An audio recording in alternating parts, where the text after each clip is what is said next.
국민의힘 얘기로 한번 가보죠. 네. 이거 지금 뭐 가장 핫한 이슈, 결국 내일 최고위원 회의에서 장동혁 대표가 한동훈 전 대표에 대한 제명 처분 이걸 내일 매듭을 지을 거냐. 이게 지금 그야말로 진짜 초입기에 들어갔다 이런 얘기도 나옵니다.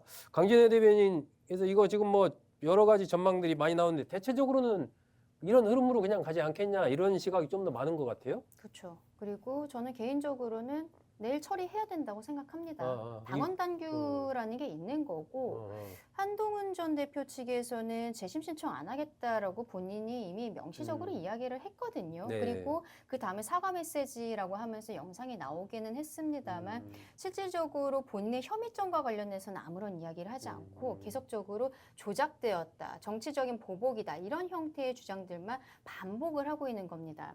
그래서 저는 사실 그동안에 친한계 측에 이거를 일단은 재심 신청을 해놓고 네. 본인들이 그 이호선 당무감사위원장을 이미 고소를 했잖아요. 한동훈 전 대표가. 그러면 빨리 수사해달라고 수사 촉구를 해라. 그리고 거기에서 나오는 결과들, 뭐 조작을 했다라든지 억울하다라든지 지금 본인들이 주장하는 거에 대해서 결론이 나올 때까지 최고위에서 의결을 하지 말아달라고 기다려달라고 의견서를, 절차 의견서를 제출을 하면 되는 것 아니냐. 근데 그렇게 하지 않고 있잖아요. 한동훈 대표는 그 영상에서도 혐의점에 대해서 이야기하지 않고 있는 거죠. 그리고 계속적으로 당 지도부를 흔드는 메시지들을 내고 있습니다. 지금 보도를 보면 최고위에서도 우재준 의원만 반대 의견을 내고 있고 다른 최고위원들 같은 경우에는 정리하자 혹은 조금 보류하자 이런 이야기들 하고 있다는데 양양자 전 의원도 네, 지금 네. 최고위원인 거잖아요. 네. 이분도 반대하고 있지는 않은 거예요. 결국에는 친한계로 최고위에 입성을 했고 한동훈계 분들이 많이 표를 주셔서 들어갔다라고 생각이 됩니다만, 그러니까 지금 한동훈 전 대표가 하고 있는 어떤 태도, 소명하지 않는 모습들에 대해서 당원들께서 그만큼 눈빛이 좋지는 않으시다라는 생각을 갖고 있는 게 아닌가 싶습니다. 아, 그렇군요. 성 대변인은 어떻게 봅니까? 이게 뭐 국민의힘 일이지만 어쨌든 정치권에서 그렇죠. 네. 일단 내일 징계하겠죠. 뭐 시기의 문제라고 보고요. 내일 연기한다 하더라도 그냥 며칠 시간을 끄는 거지. 정치인들이 정치사에서 정말 딱 한 번 정도 단식을 하잖아요. 네. 뭐 일주일에 한 번, 뭐 아니면 몇 년에 한 번씩 단식하는 사람 없잖아요. 정말 한 번 이 정치 인생 걸고 단식하는 건데 그 정치 인생 걸고 단식하는 게 쌍특검이다? 그것도 별로. 네. 그런데 한동훈 대표 징계와 관련된 당내 잡음을 좀 잠재우기 위함이다? 이것도 참 별로. 근데 돌아오자마자 징계 완성한다? 그러면은 이 본인이 목숨 걸고 했던 그 단식에 대한 진정성을 의심받을 수 있으니까 네. 갑자기 하루 먼저 뭔가 활동을 시작한 거로 보는데 저는 징계를 할 수밖에 없다고 보지만 징계는 부당하다고 좀 봐요. 부당하다. 그리고 김종혁 전 최고 최근에 그 탈당 권고 그 판결문이라고 하나요? 그 내용 보면 과간이던데요. 윤리위 그러니까 결정문. 네. 예, 그러니까 윤리의 결정문에 뭐 자유의지, 그러니까 당 대표는 뭐 당원 자유지의 총합이기 때문에 뭐 쉽게 얘기하면 당원들이 선출한 사람이기 때문에 당원의 생각은 곧 뭐 당 대표의 생각이고 당 대표에 대해서는 뭐 공격을 하고 뭐 모독을 하면 안 된다. 절대 존엄이다. 예, 그런 얘기잖아요. 네. 그런 사고라면 그러면 앞으로 국민의힘 그 전 국민의 자유의지에 의해서 선출된 대통령 비판하면 안 되겠네요. 그런 거 아닙니까? 어떻게 당 운영을 그렇게 할 수가 있죠? 저희도 지금 뭐 뒤에 다루겠습니다만 우리 당도 지금 당내 갈등 있거든요. 네네. 그래서 일부 강성당원들은 당사 앞에 가서 우리 당 당대표 물러가라 하고 있어요. 근데 그러면은 국민의힘 기준이면 다 징계입니다. 다 징계감입니다. 그런 말도 못해요. 지금 김동혁 전 최고가 했던 징계 원인 뭐 발언 중에 지금 장동혁 대표의 히틀러가 되고 싶은 건가라는 발언도 징계 사유 중에 하나더라고요. 지금 히틀러처럼 하고 있는 겁니다. 전체주의 정말 그 다른 목소리를 용납하지 않는 그런 사람을 징계해서 쫓아내버리는 이런 모습들에 대해서 과연 국민들께서 공감할 수 있을까? 저는 뭐 국민의힘이 당내 사정에 따라서 당내 갈등, 뭐 경쟁 구도에 따라서 뭐 누군가를 뭐 좀 소외시키고 이럴 수는 있지만 징계를 통해 당을 쫓아낸다? 이거는 정말 제가 별로 없어요. 별로 없는 사례인데 그 명분이 그렇게 명확해 보이지 않기 때문에 국민의힘은 그냥 마이너스의 정치를 하고 있다라고 좀 봅니다. 네. 이게 강 대변인 어쨌든 뭐 국민의힘의 대변인도 하셨고 지금도 네. 계속 계시니까 이게 갈등이 결국 이제 제명을 만약에 내일 했다고 했을 때 네. 좀 그야말로 극한으로 갈 거 아닙니까? 이미 극한이죠. 그리고 뭐, 저는 한동훈 전 어. 대표 측에서 재심 신청을 안 한다는 게 제명하라. 음흠. 오히려 피해자 서사를 극대화하고 나쁘지 싶은 않다? 것이 아닌가라는 아. 생각이 듭니다. 음흠. 지금 그러니까 뭐 대구의 그 추경호 의원이 지금 대구시장 출마 선언을 출마하게 했잖아요. 되면, 네. 그리고 부산에서는 전재수 의원이 아마 출마를 할 것으로 예상이 되고 네. 그래서 그 지역구에 무소속으로 나가는 이야기들도 지금 친한계 쪽에서 소록소록 나오고 있는 상황이라 네. 본인들이 원하는 피해자의 서사를 여기에서 도장을 찍어주기를 원하는 게 아닌가라는 생각이 들고요. 앞서 말씀드린 것처럼 당당하다면 본인이 이미 고소해놓은 사건에 대해서 빨리 진행해달라고 이야기하는 거 전혀 어렵지 않거든요. 수사대로 받을 거다. 계속 그렇게 이야기를 큰 소리를 치고 있습니다만 실질적으로 그렇게 하고 있는가. 저는 윤리위에서 나온 결정문에 그 68년생 한동훈 있잖아요. 네. 이거 윤리위 결정 나오자마자 수사 의뢰해야 되는 게 아닌가 싶어요. 우리 가족들과 누군가 알 수 없는 사람이 IP를 공유하고 있다는데 그게 드러났다는데 너무 섬뜩하지 않습니까? 왜 여기에 대해서 알아보려도 하지 않는 것인지 그 부분도 굉장히 의아하다 생각합니다. 이게 뭐 오세훈 시장도 마찬가지고 서울 그 당협위원장들도 마찬가지고 네. 이게 어쨌든 지방선거를 앞두고 당이 이렇게 제명하고 하면은 이제 분열될 위험도 있는 거고 그러니까 오늘이라도 만나서 어떤 좀 타협을 해라 뭐 이런 얘기를 지금 계속 하고 있잖아요. 이게 현실성이 좀 있나요? 전혀 없나요? 한동훈 전 대표 측에서 거절한 거죠. 왜냐하면 그 장동혁 대표 단식하는 동안에 제가 본 모든 방송의 정치 패널들이 한동훈 대표 가야 된다 얘기했었거든요. 네. 근데 본인들은 뭐 친한계 측의 표현에 따르면 이미 할 거 다 했다는 거예요. 그 송구하다라는 말이 들어가 있는 영상으로서 할 거는 다 했다는 겁니다. 조작했던 저쪽에서 오히려 사과해야 된다라고 이야기를 하고 있어요. 극한의 갈등으로 치닫고 있는데 과연 한동훈 전 대표 측은 계속 본인들이 일방적인 피해자라고 이야기할 것인가. 최근에 뭐 나오고 있는 지난주 한국갤럽 여론조사라든지 이런 것들을 보았을 때 한 전 대표의 징계에 대해서 그렇게 한 전 대표 측에 손을 들어주는 분들이 많지 않다라는 생각이 드는 부분들도 있거든요. 그런 여론조사가 있기 때문에 지금 지도부에서는 어쨌든 문제가 되는 것을 지방선거가 더 다가오기 전에 정리해야 된다라는 생각을 갖고 있는 게 아닌가 싶기도 합니다. 글쎄요, 저는 한동훈 대표 뭐 저희 당의 일은 아닙니다만 지금 한동훈 전 대표가 저는 사과를 그렇게 하면 안 됐다고 생각하고요. 일단 지난번에 영상 사과 송구 사과를 할 거면 제대로 사과만 했었어야 되는데 뭔가 사과를 그냥 송구라는 두 글자만 썼지 사실상 조작 이야기가 훨씬 많이 나왔거든요. 조작 감사다라는 얘기가. 그래서 부적절한 사과였다고 보고 그리고 찾아갔어야 된다라고 저도 생각을 하고 단식할 때 정무적 판단이 잘못됐다고 봅니다만 그럼에도 불구하고 당 안에서 이렇게 막 갈등이 일어났을 때는 그럼 누구의 책임이 더 큰가? 결국 쌍방이긴 합니다만 결국 전 권한이 더 큰 사람의 더 큰 책임을 져야 된다고 생각해요.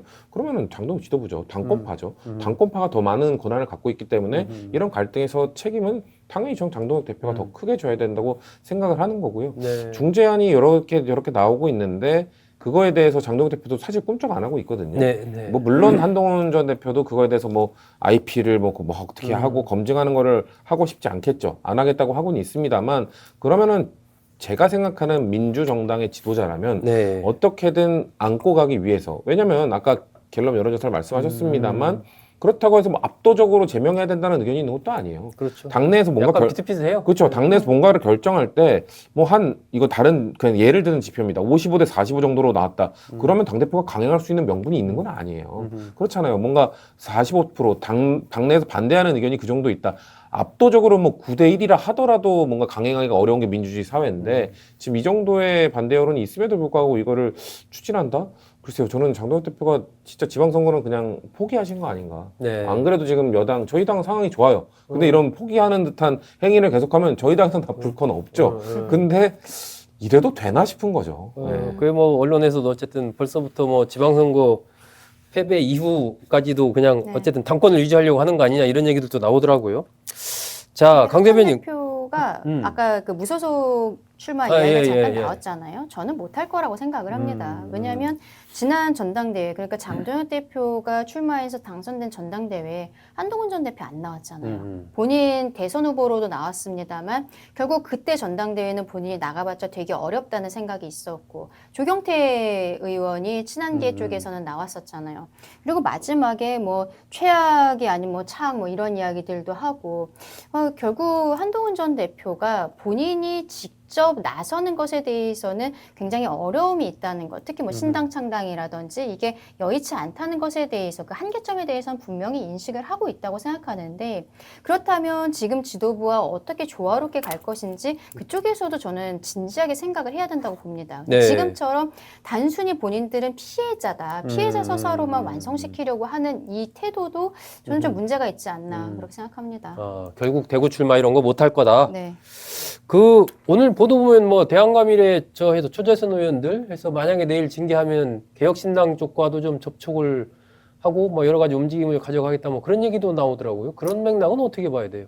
개혁신당은 결국에는 지금 또 조국혁신당이랑 민주당이 합친다는 네. 이야기들도 나오니까 결국 저희도 뭐 선거연대가 됐든 나중에 큰 틀로 정말 합당을 하든 이야기는 계속 나오는 것 아니겠어요. 중도 확장적인 메시지들을 내는 것에 있어서 장동혁 대표가 이번에 장동혁 지도부가 네. 이번에 한동훈계에 대해서 쳐내는 것으로 보이는 것이 지방선거에 있어서 중도 확장에 있어서는 마이너스가 될 수 있다라는 어떤 의원들의 좀 안타까움 이런 것들이 있는 거죠. 그리고 이건 사실상 현직 의원들보다도 지방선거 출마 예정자분들이 더 와닿고 있지 않을까라는 생각도 듭니다. 그러겠죠. 그 부분이 네. 아마 지도부에서도 좀 고민은 깊은 부분일 것이라고 생각은 되는데, 그럼에도 불구하고 저는 오히려 그래서 빠른 시간 안에 이것을 마무리해야 된다 그렇게 생각합니다. 이게 마무리한다고 해도 어쨌든 한동훈 전 대표 측에서는 계속해서 국민의힘을 위한 활동을 하겠다라고 지금 얘기를 하고 있잖아요. 근데 지금 하고 있는 건 저는 국민의힘을 위한 활동이라 생각하지 않아요. 계속적으로 한 전 대표를 넘어선 그 한 전 대표 측의 메시지가 저는 더 문제라고 생각을 하는데, 지도부를 악마화하고 공격하고 당원들에 대해서 극우적이다라고 계속적으로 모욕적인 표현들을 쓰고 있거든요. 모든 당원이 윤어게인이 아님에도 불구하고 그들은 가짜 보수고 본인들만 진짜 보수라고 지금 주장을 하고 있는 이 이분법적인 사고, 여기 이 틀에서 벗어나야 된다고 생각합니다. 근데 저는 그 장동혁 대표가 네. 이렇게 하면은 결국 선거를 질 거라는 거 본인도 알 거라고 생각합니다. 그렇기 때문에 아까 말씀하신 것처럼 개혁신당 어떻게든 중도 확장, 지금 장동혁 지도부 입에서는 뭔가 결국 중도 확장적 메시지가 잘 안 나오니까 개혁신당을 다른 의원들이 만나서 어떻게든 좀 활로를 찾아보려는 그런 활로보색 단계라고 보는데, 그래도 안 될 거예요. 어차피 개혁신당은 지금 뭐 특검법에 관련돼서는 국민의힘과 공조할 수 있다고 하지만 선거 때는 절대 공조 못 할 겁니다. 왜냐하면 본인들이 내세우고 있는 윤어게인 세력과의 절연, 이건 우리는 뭐 절대 못 한다. 왜냐하면 이준석 대표가 한동훈 전 대표가 김문수 후보 만났을 때 엄청 세게 비판했었어요. 최근에 러브샷 한 번 했었잖아요. 네. 그거 보면서 어떻게 윤어게인 뭐 그런 사람들하고 저렇게 러브샷 하면서 저럴 수 있냐라고 본인이 발언했기 때문에 이 선거에서 연대는 저는 사실상 불가능하다고 보는데, 근데 그럼에도 불구하고 장동혁 대표는 왜 이러고 있는가? 네. 저는 장동혁 대표가 한동훈 모델을 따라가고 있다고 봅니다. 한동훈 모델. 한동훈 모델이 뭐냐면 24년 총선 때 네. 한동훈 비대위원장이 이끄는 선거에서 참패했잖아요. 그러놓고 다음 전당대회 또 나왔어요, 한동훈 대표가.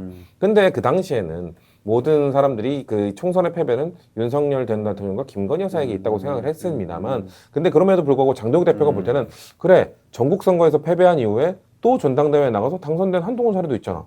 내가 지방선거 진 다음에 사실 지금 말씀하신 것처럼 한동훈 전 대표를 비롯한 친한계가 지금 국민의힘의 해당 행위들을 계속하고 있는데, 그렇기 때문에 선거 지는 거 아니야? 그렇기 때문에 핑계를 어떻게 보면 책임을 저쪽에 떠넘기고 나는 혹시나 사퇴한 다음에 또 전당대회 열리면 난 또 나가도 될까요? 왜?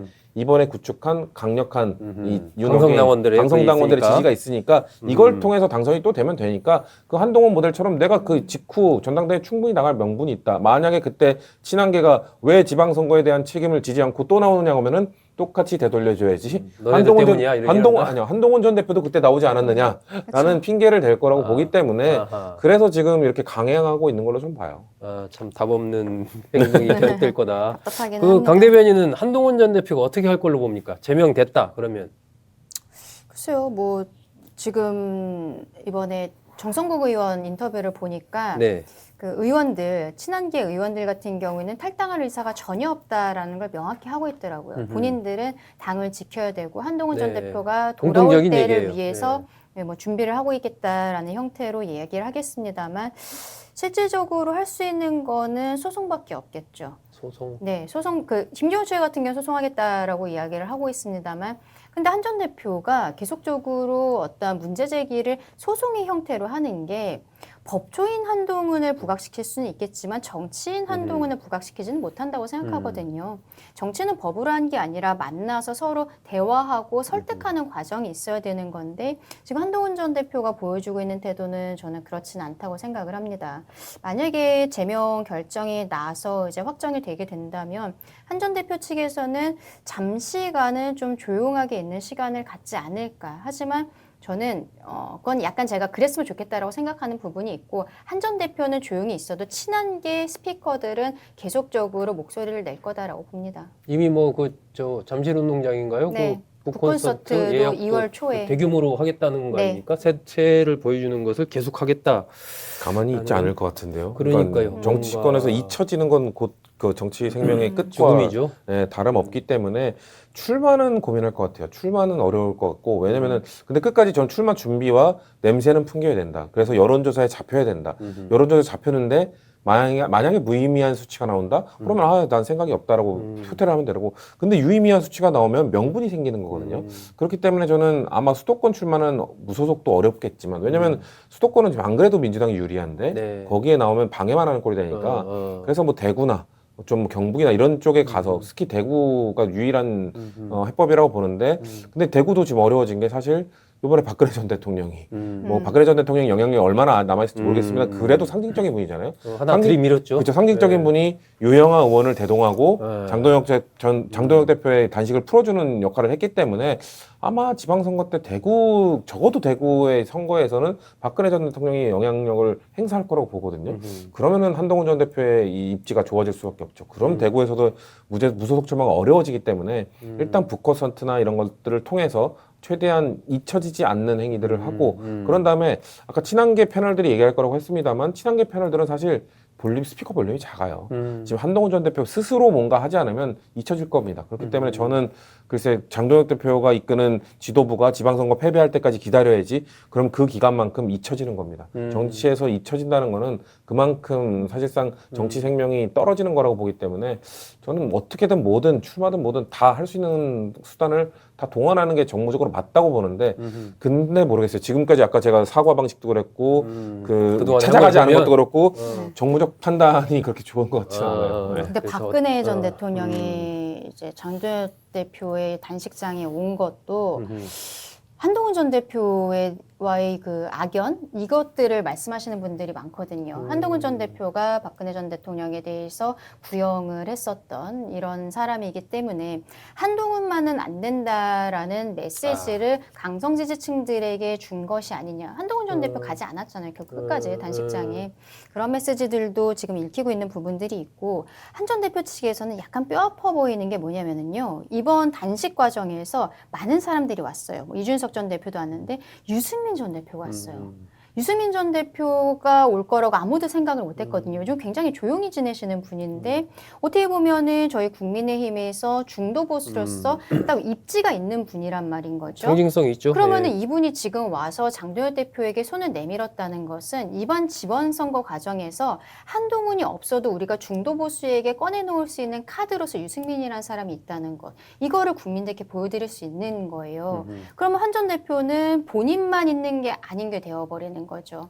그러면 지금 뭐 북콘서트 하겠다라고 하는데 계속 메시지 낼 거다 말씀하시지만 이게 어떻게 받아들일 수 있냐면 이미 제명이 됐잖아요. 그리고 한동훈 계에서는 지금 장동혁 대표 체제에 대해서 좋은 말을 할 리가 없습니다. 지방선거를 앞두고 계속 내부 총질한다는 이미지만 굳혀져 갈 수가 있는 거거든요. 예. 그리고 만약에 무소속으로 출마했을 때도 거기에 있어서 만약에라도 국민의힘에서도 후보가 있고 뭐 한동훈 대표도 나왔다. 그래서 민주당 쪽에서 후보가 당선이 됐다. 이런 일이 있으면 돌아올 수 없는 거예요. 완전히 돌아올 수 없는 강을 건너는 게 되는 상황이기 때문에 지금 북콘서트는 있지만 굉장히 고민 깊을 거다. 당장 무엇을 하기는 어렵지 않을까 그렇게 생각합니다. 네.